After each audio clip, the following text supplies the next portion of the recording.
Guys तो अभी हम जा रहे खारवड्याच्या मसोबाला दर्शन घ्यायला.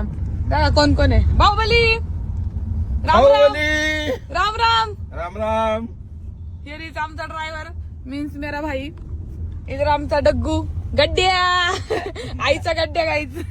बहुत दिन से मेरा मन था नाही का खारवड्याच्या मसोबाला जायचं. होय आई? आणि कोण घेऊन जात नव्हतं आपल्याला? दाद्यान कोण?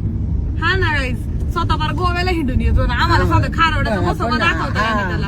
आणि त्याच्यासाठी पण आम्हाला म्हणतो यायचं असेल तर सकाळी लवकर उठायचं, 4ला उठायचं, 5ला निघायचं इथून.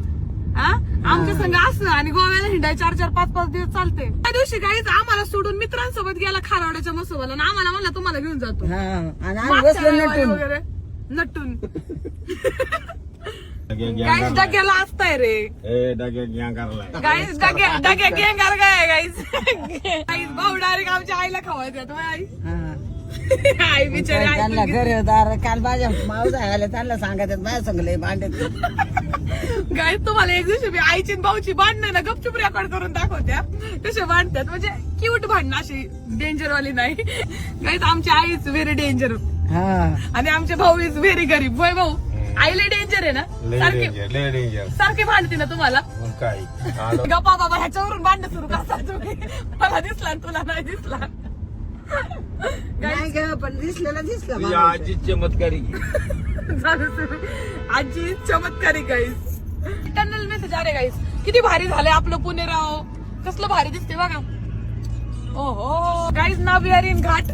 घाट मतलब तुमको माहिती का जरा डोंगर का रस्ता होता है, उसको घाट बोलते. इकडं खाली भाऊ लय घरं झाली. मग काय कसली घरं झाले तिकडं? काहीच नव्हतं. तुम्ही इकडे कशाला यायचा? 8-15 साला यायचो आम्ही खारवड्याला. मग. आणि इथं मी तर पहिल्यांदा चालले आयुष्यात माझ्या. सारखी गाडी. गाईज इधर हम खाने के लिए रुके. ह्याचं काय चाललंय रे? हे काय तुझा जीव चाललाय? घे ना ते, घे घे घे.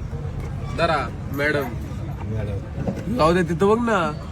इंटरसेप्टर एप्रिलिया 457 दाखवत त्या गाड्या. बाईक दाखवते बाबा मला काय नुसतं डोक्यात बाईकच बाईक. आ 50 गाईज इधर देखो कैसा कांड हो गया. डग्गू दिखा रे चहा सांडला. किती घाण सांडलाय. येडी माणसं ते. साफ करना है डग्गू, मेरी मदद करना जरा साफ करने को.